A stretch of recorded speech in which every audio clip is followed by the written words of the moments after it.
Na-experience mo ba ang magpatawad sa isang tao at nagulat ka sa gaan ng loob na naramdaman mo? Minsan, iniisip natin, mabigat na pasan ang magpatawad. Lalo na kung malalim ang sugat na naiwan, parang ayaw nating bitawan yung hapdi sa loob. Kaya hinahayaan na lang natin tumigas ang puso at umiiwas na lang tayo doon sa taong nanakit sa atin. Iniisip natin, patatawarin ko ba siya ng ganun-ganun na lang? Pero sa totoo lang, ang puso natin ang nasasaktan.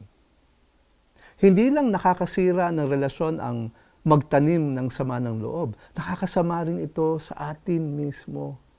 Wala tayong kapayapaan. Hindi tayo masaya. At minsan, pati kalusugan natin naapektuhan.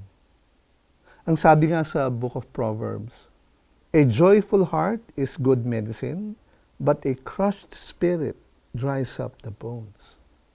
Kapag hindi tayo nagpapatawad, parang nadudurog ang ating kaluluwa. Pagod ang kalooban, nanlalamig ang puso. Pero maginhawang lunas daw ang pagpapatawad. Ito ang good medicine na hinahanap ng ating kaluluwa. Sa totoo lang, hindi lang naman para sa taong nakasakit sa atin ang pagpapatawad. Para talaga sa atin to. Iniisip kasi natin kapag galit tayo ang may control. Sa totoo lang, para tayong nakakadena sa sama ng loob. Pero sa oras na sabihin natin pinapatawad kita, lagot na ang tanikala. Pinalalaya natin ang ating sarili para makaramdam muli ng kasiyahan. At dapat nating tandaan na kaya nating magpatawad dahil tayo mismo ay pinatawad. May kapatawaran para sa ating mga kasalanan dahil sa sakripisyo ni Jesus sa krus. Wala siyang kasalanan, pero pinasad niya ang parusa na para sa atin. Dahil sa kanyang dugo, nabayaran ang ating mga pagkakamali.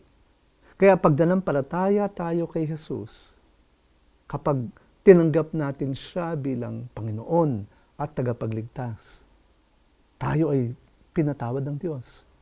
Hindi dahil mabuti tayo, kundi dahil mahal niya tayo. At kung tayo ay magpapatawad, ramdam natin ang kapayapaan at kaligayahang dulot nito. Ito ang kagalingang handog ng Diyos. Pray tayo. Amang makapangyarihan, salamat po sa regalo ng pagpapatawad. Turuan mo ako magpatawad sa mga taong nakasakit sa akin, gaya ng pagpapatawad mo sa akin. Salamat sa iyong pagmamahal at sa biyaya na nagpapalaya sa akin. Sa ngalan ng Ama at ng Anak at ng Espiritu Santo. Amen.